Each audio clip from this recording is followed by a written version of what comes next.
This video contains spoilers for the Walking Dead comics, a little bit of the TV show, and Rick Grimes 2000, so do with that as you will. When you think of the apocalypse, what is the main trope that comes to mind? Is it a nuclear fallout? Does dirty clankers come to mind? I mean, do robots take over? Is it a viral infection that turns everyone into zombies like The Walking Dead? Or an alien invasion like The Quiet Place? The most popular answer would probably be zombies or aliens, because that's like the default for the apocalypse. Literally, those two words go together perfectly. Zombie apocalypse, alien apocalypse. You always see them together. But what if I told you the most popular zombie comic book slash TV show slash game? You guys want to know why I got sent here? Dude, no. Chronic masturbation. What? Slash epic rap battles of history episode. I'll bury you faster than your partner stole your whole life. No one saw Shane coming except for your wife. Had a spin-off, but not with just aliens, but aliens and zombies. Ladies and gentlemen, allow me to introduce Rick Grimes 2000. Rick Grimes 2000 originally started as a non-canon alternate ending, or bonus ending, to issue 75 of The Walking Dead, which was published on July 21st, 2010. This was the issue where Rick fucking, you know that one guy who was like abusing his wife? Yeah, this is the issue where he confronted him and beat the shit out of him, and then Michonne like hits him on his head, and he's like, look at the scene that you caused. Rick Grimes 2000 showed up at the end of the issue as an alternate slash bonus ending to the volume. And also these really funny pages of all the live action actors. You see Andrew Lincoln, the fucking Punisher, Chandler Riggs, and the realistic walkers. I just thought this was kind of funny because they just fucking show up out of nowhere. But they were there because the TV show was actually going to be coming out in October 2010. The original Rick Grimes 2000 was just supposed to be a gag. As seen on the final page of the comic, it says not to be continued. But 11 years later, they brought back this one-off gag for Skybound X, which was a comic book anthology series that celebrated 10 years of Skybound storytelling. This was also where that godforsaken Clementine comic came from, and also the Battle Beast backstory, which was reused for the first issue of the Battle Beast comic. Rick Grimes 2000 would have 5 issues or chapters in Skybound X issues 1 to 5. Then in 2022, Skybound would release a physical hardcover version of Rick Grimes 2000 with all the stories and a cover gallery. All of Rick Grimes 2000 was written by Robert Kirkman, penciled by Ryan Ottley, inked by Cliff Rathburn, lettered by Russ Wooton, and edited by Sean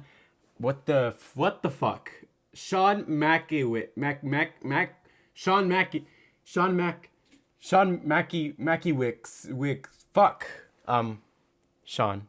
And the logo and collection design was done by Andre Horace. So, as we know, it is an alternate ending to issue 75, and in this alternate ending, when Michonne confronts Rick about the scene he just caused, he gets abducted by aliens. This is before he gets to see the mess that he caused, so I don't really know what this means for his character, but it really doesn't matter in this comic. Rick wakes up, much like how he does in the beginning of the comic, in a hospital bed, but this is no regular hospital bed. It's an alien hospital bed. And then he finds a superhero type costume and leaves the hospital to see an absolute war field with walkers, aliens, and humans. They're all fighting. And Glenn, and only Glenn, and this random guy in the back, but the main focus is fucking Glenn. He gets eaten by zombies. Why do they hate him? But anyway, Rick meets up with Tyrese, who is back from the dead somehow, Axel, and Martinez, and we get a nice little lore drop, because I don't remember if this was ever said in the comics. I know Rick did say it, but I don't know if it was ever confirmed. But Martinez is like, well, I actually was gonna go to the governor where the prison was before Rick fucking ran him over. Michonne saves Rick's booty and tells him that the dead are walking because of the aliens, and they want to harvest the Earth's water. Before she can finish her sentence, the top part of her head gets fucking ripped off by the governor, and the governor tells Rick that he is teamed up with the aliens because he believes fighting back is futile. And the aliens look like the Serponians from fucking Dawn to Dawn, so, you know, that's pretty cool. Anyway, Governor is here with Lori, who is also back from the dead. Rick and the governor start to fight, and Rick has a fucking lightsaber now, which was actually Michonne's, but then he fucking steals it. But that's beside the point. It's totally badass, but right when Rick is about to beat the governor, Lori pulls out this giant fucking gun from her arm and is like, Rick, join us. But then the alien from earlier turns to this giant fucking brolic behemoth and kills Lori and eats her alive, and then rips Rick in half. Mind you, this alien fucking killed and ate Lori right in front of Rick. This is in the part of the story where he's still dealing with the fucking rotary phone problem. That must have fucked him up big time.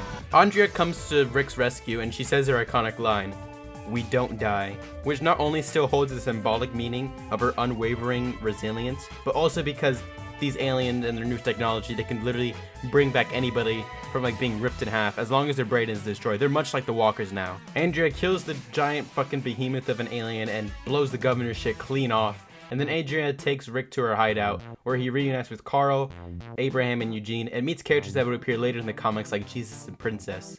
It is a nice break from the conflict for like 3 pages, and I'm actually now just realizing that while writing this, I didn't know it was supposed to be a time lapse of Rick's time in the hideout. I just thought like it happened in the same exact day. And I was also confused on why fucking Rick and Andrea had sex when Lori just died in front of him, but it must have been like some time after that he got over it, and then he got all hot for Andrea. So they're all chilling, but then motherfucking Negan shows up with Lou and Seal. With Lou and Seal, he combines them to make Lucille, which is this giant fucking red Sith lightsaber baseball bat.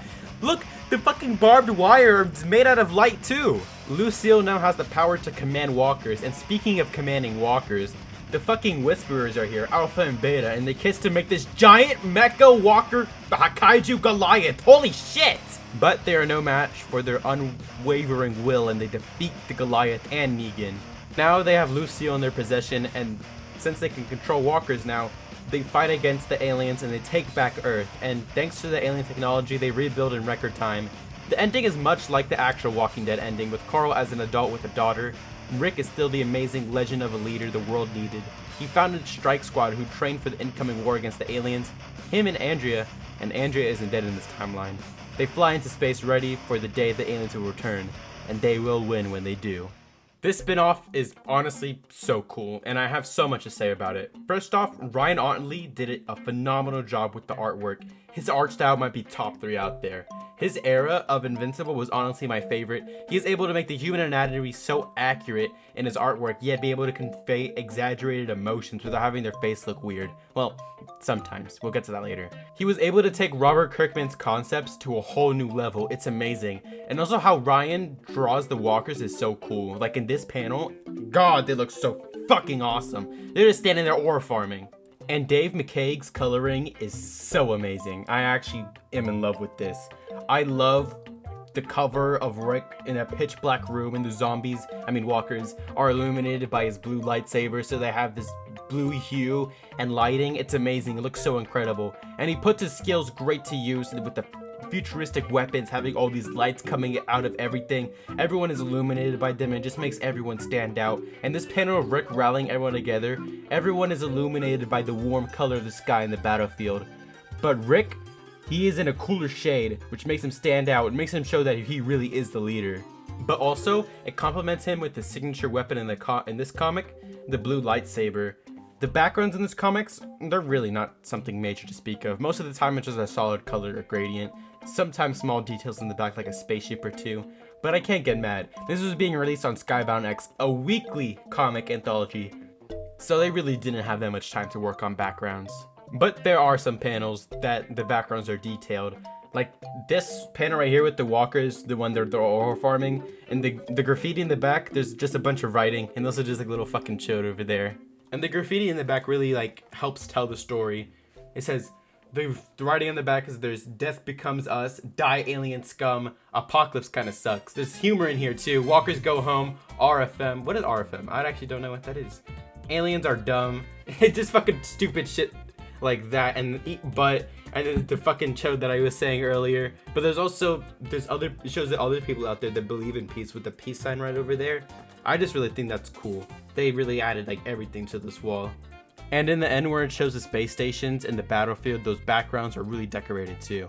I will say, there are some drawings that look off to me. Like I mentioned earlier, like this drawing of Andrea, her eyes are just way too big for Ryan Ottley's art style. And in this page of Carl, it just really doesn't look right. I really like the story of Rick Grimes 2000 as well. Even though they had a limited time making each issue with only a week, they really did a good job progressing and going over the important main events. From Rick waking up into this new world, then learning about it, going to the hideout, fighting Negan, and then a time jump. It's just time well spent, really. One thing that I just really didn't care about was Lori. There's really no point in bringing her back other than be like, oh look, dead characters are back like Tyrese and Martinez and Lori. And just giving her that fucking Rouge the Back looking costume. Like, come on. Like, all she did was stall Rick from killing the governor, but the alien that turned into the behemoth could have done the same. I think she was only brought back so people can be like, oh, look, it's Lori, and maybe some potential Gooner bait. Who knows? Maybe Ryan Otley just wanted to draw Lori, or maybe both. Because when issue 75 came out, this is when, like I said before, he was dealing with the phone and Lori talking through the phone, and that was just him going fucking crazy. Or maybe it was used to shock the viewer since Lori was the governor and the governor is the one that fucking killed her. So, who knows? Hey, wait, if everyone's back from the dead, where the fuck was Judy? Where was Judy? That's just my little gripe with this whole Lori situation I have. And seeing Negan before his character development was great too. Especially his dialogue, it is still very, very funny with all the cussing and pop culture reference. My favorite lines of dialogue from Negan is when he sees Michonne's new body and is like, I love a big woman and robots make me hot. I've always been an anime fan. Cause, what do you mean robots make you hot? Are you serious? And that little lore drop of Negan being an anime fan, I just like that, that's nice. And when the Walker Goliath forms, he says, you seen this crazy awesome shit? I'm like, yes, Negan, I am, and that's exactly what I said too. Because this shit had me floored. It was so unexpected for me, and it was so fucking cool seeing this. I love seeing all these characters in Ryan Otley's art style, and Ryan loved to draw this comic too. He literally says this in Battle Beast issue 2, which I own and bought on release day at my local comic book shop. Support your local comic book shop, and I bought blind bag to issue 1 with the alt cover 2 and issue 1. I just wanted to say this.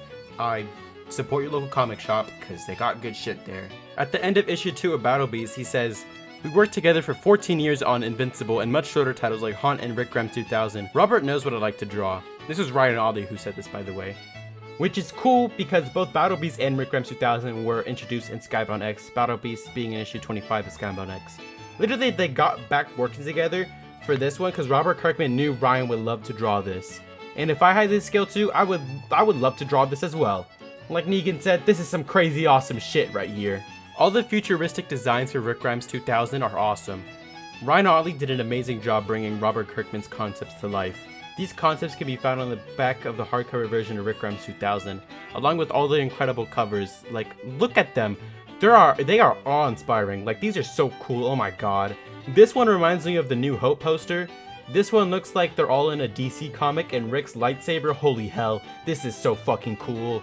And all the different colors on the characters and in the background just makes you love the coloring in this comic even more. I really like this one. It looks like a YouTube parody of Rick Grimes 2000 and I'm all for it with all the cartoony faces on Rick, the governor, and Negan. It looks so nice and Lucille looks amazing. This actually might be my favorite one of them all. I just really like this art style.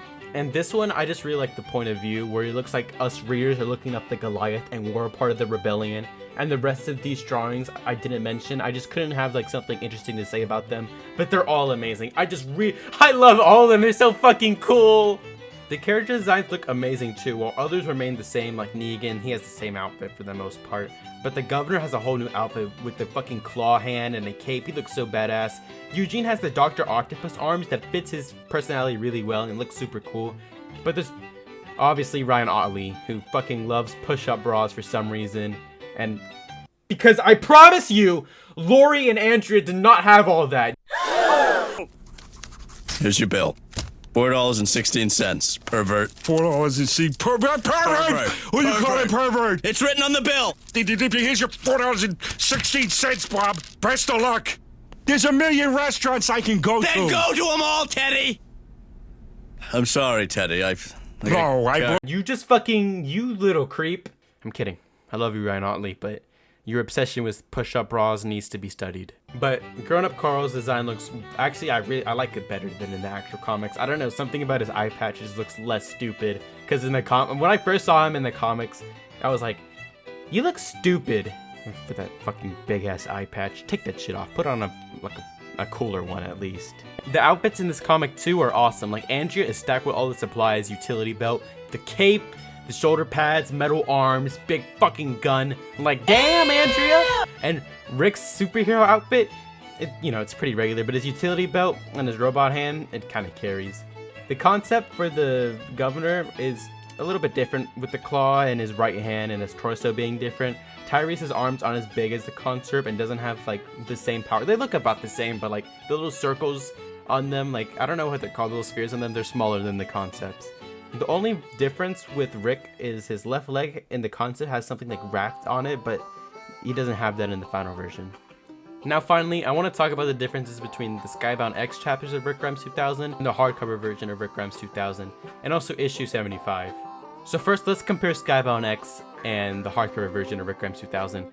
They are the same thing. They have the same dialogue, the same art, the same colors. The only difference is that they have these pages. They aren't present in Skybound X, as well as the cover gallery as well. They aren't present in Skybound X, but they are in the hardcover version.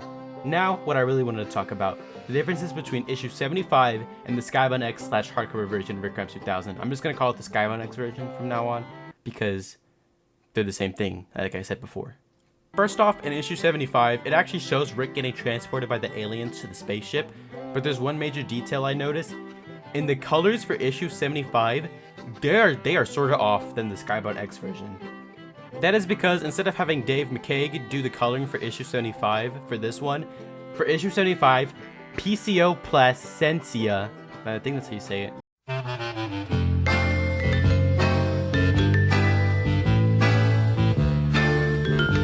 They did the coloring. So for issue 75, the colors are more blander and muted compared to the Skybound X version. PCO and Dave took very different approaches with interpreting the drawings and coloring them, and Dave definitely takes the cake. In issue 75, the hospital doesn't have that green tint to it, like in Skybound X, because PCO decided to color the pipes like regular steel pipes, while Dave gave them glass pipes with some strange illuminating substance that shines green.